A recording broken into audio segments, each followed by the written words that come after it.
Okay, welcome everybody.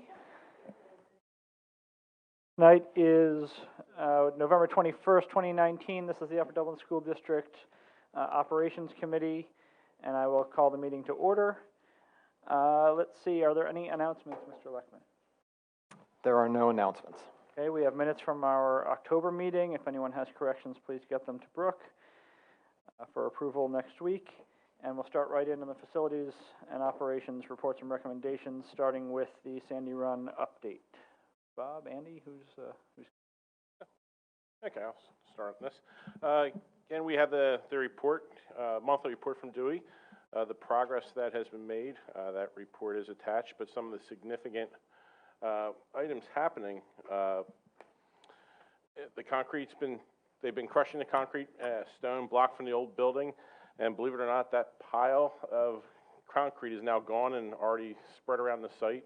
So they're waiting to crush some more from some of the foundation that they're pulling out. But the big news is footers have begun in the classroom wing.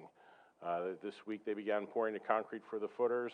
Tomorrow they're going to continue. They call it Section B. That would be the where the old football field was section of the classroom. By the end of tomorrow, the exterior footers should be all poured.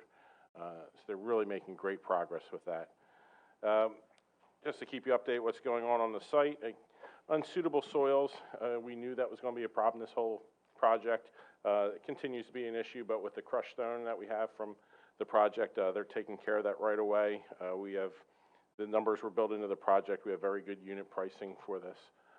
So right now there are no surprises, but it is something Dewey is monitoring closely. I should have a report from them tomorrow where we stand with all the soils. Milling began today on Twining Road, so they should be doing paving, so they should be off the road. We should have all the lanes open next week. Sidewalks is going to be weather dependent on the concrete pour. It's going to need to be 40 degrees each day and rising temperatures before they can pour any concrete for the sidewalks. We did have one surprise on the job site.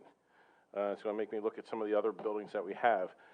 During excavation around the annex for the footers, they discovered an old tank, an old oil tank. We did remove the oil tank we knew about over the summer, and it turned out the original tank for the building, when they put the tank in that we removed, they never removed the old tank. It was closed in place, it was cleaned.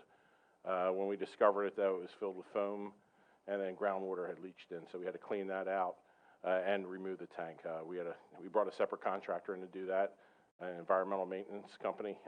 They were the ones who pulled the tank out earlier this year. So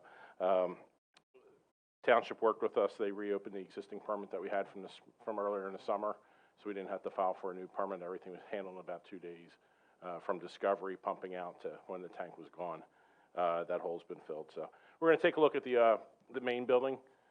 I have a suspicion if they closed one tank in that manner, they may have closed the other tank in that manner. So we're going to we'll do some probing, see if it's still there or not, and take care of that if necessary.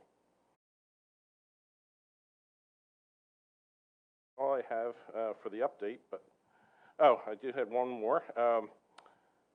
We had air quality. I mentioned before we had a verbal on the report, so the completed report from Element Environmental is attached.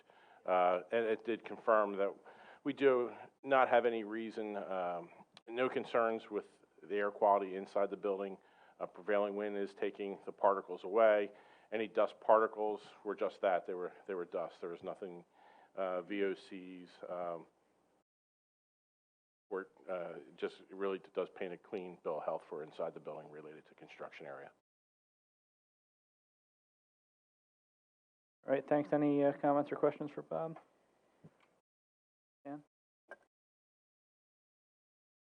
Bob, for the sidewalks, is that for along Twining? Yes, that is along Twining Road.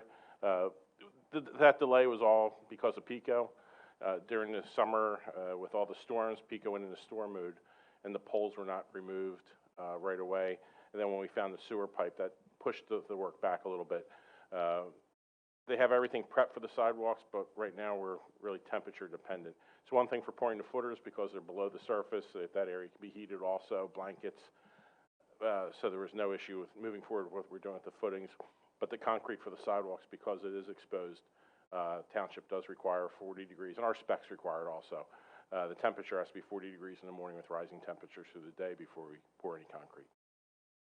So you're saying the morning temperature, starting the day, has to be above 40? Correct. But at the time of the pour, has to be above 40 and will continue to rise through the day.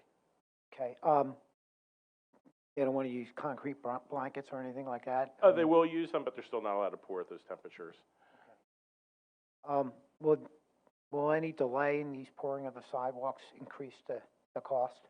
No, it's all part of their contract, and they are aware that they are responsible for the sidewalk. It's just a matter of getting the days to pour, get the concrete truck out. Okay, so if it's delayed until, just say, March, there's Right. no problem with the public not using those sidewalks? No, we do have the alternate pathway going around the construction site using Audubon Martin. The sidewalks are in good condition there. So that is the plan we've been using. And actually, we did the measurement to get to the door of the modulars. It's actually shorter to take the bypass route around Martin and Audubon by several hundred feet than it would be to Winding Road.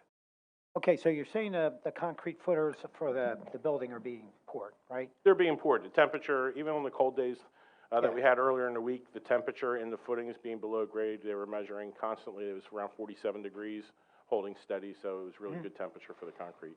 And they do cover with blankets after. What about the concrete slab? Is that going to be poured soon, or? No, that's still well off. Well off, okay. Thank you.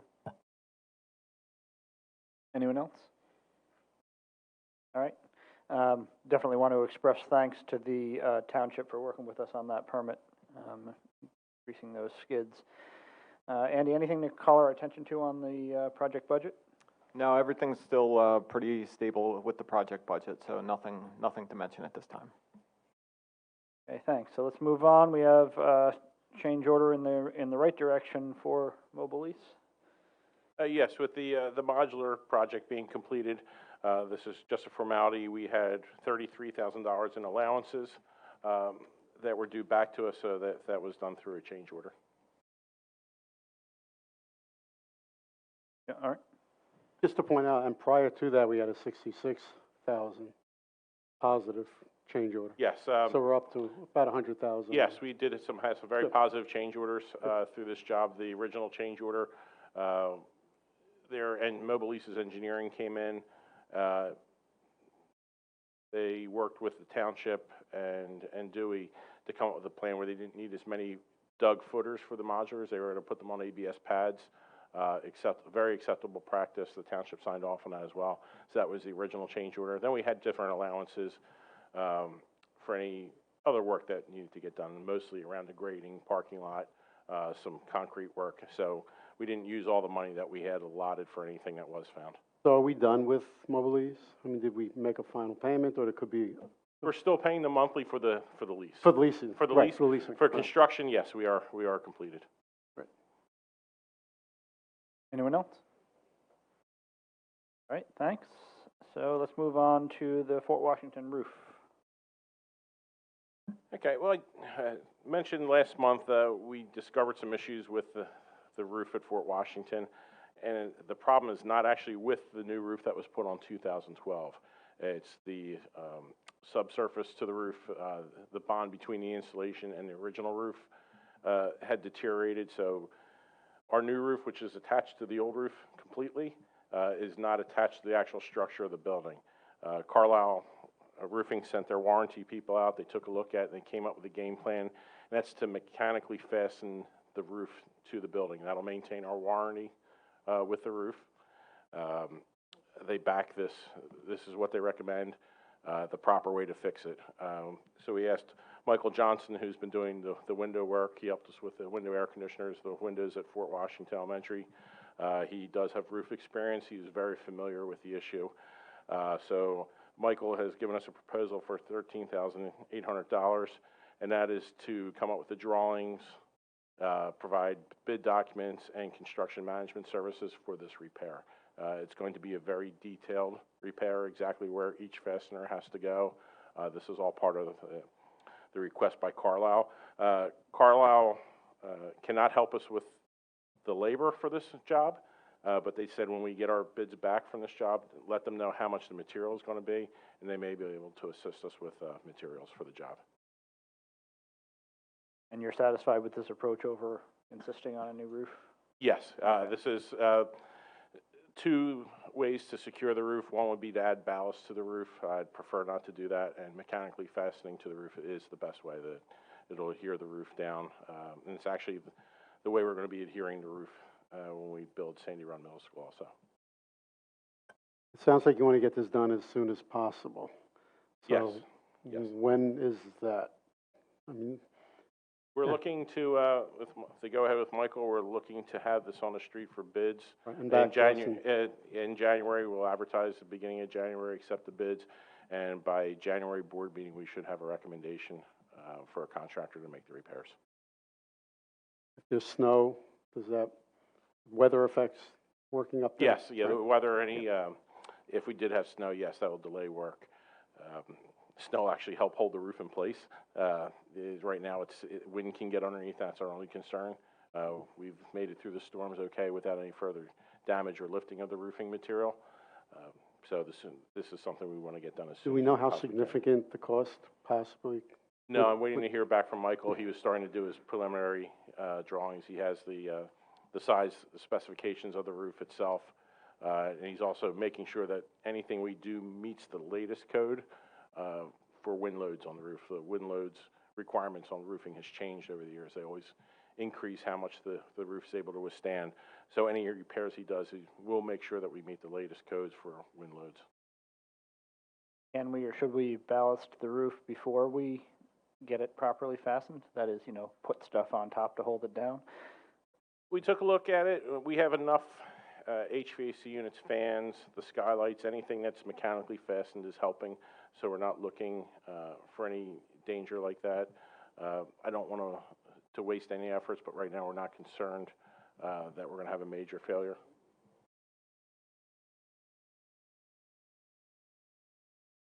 Okay, any other, teacher? This is the roof over the gym, or is it the whole building? This is the roof for the entire building. A little more background to this. In 2012, the roof needed to be replaced. The roofing consultant suggested a method they called a roof recovery. And at the time, it was perfectly acceptable for the conditions they had. It's where you put a new roofing membrane over top of the old one. It's actually glued down, adhered to the old roof. That part of the work has held up. That was under warranty. There's no issues with that. It's actually the original roof, and where it meets the insulation is start to come apart. So it's the old work that came apart, not the new work. And is that considered wear and tear, or is that something that was missed at the time that this new layer was put on? At the time, the new layer, we don't have any evidence right now that this condition existed. It would be a wear and tear, but I also want to look into that a little further to see if there could have been an opportunity that this was missed by somebody. So we will dig into that as well.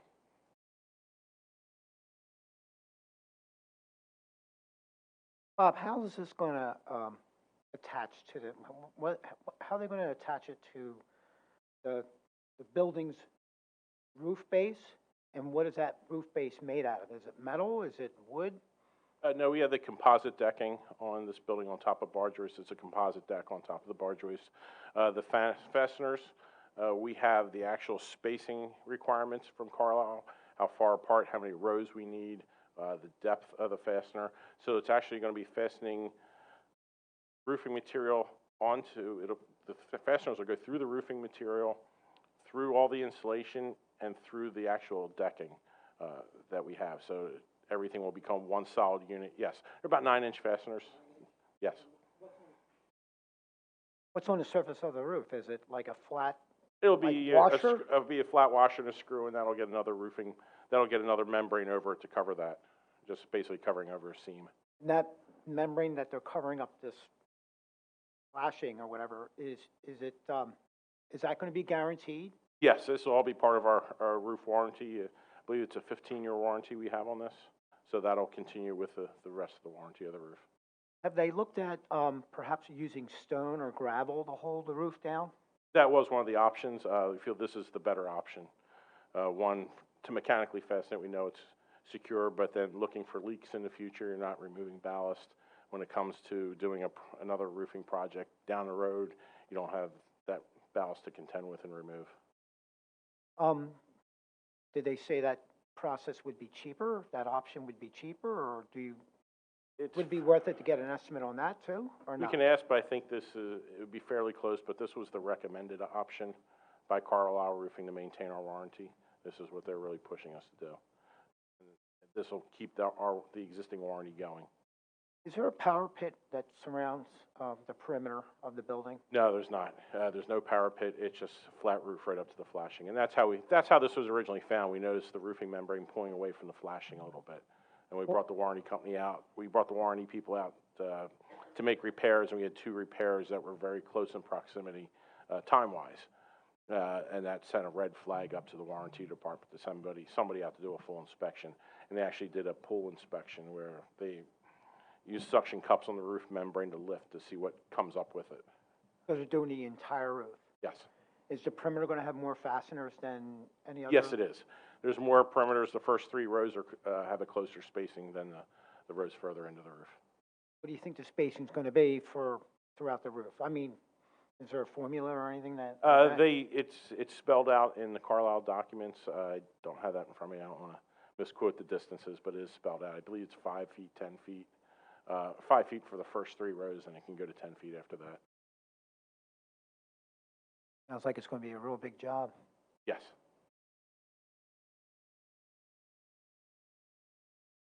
Anyone else? Okay, so we are up to community input. If anyone would like to speak to the committee? No? Okay, so seeing no one, we'll close community input. Our next operations committee is scheduled for December 12th, 2019 in the Upper Dublin High School Cardinal Room, and we are adjourned. We'll take about 5 minutes to reset for finance.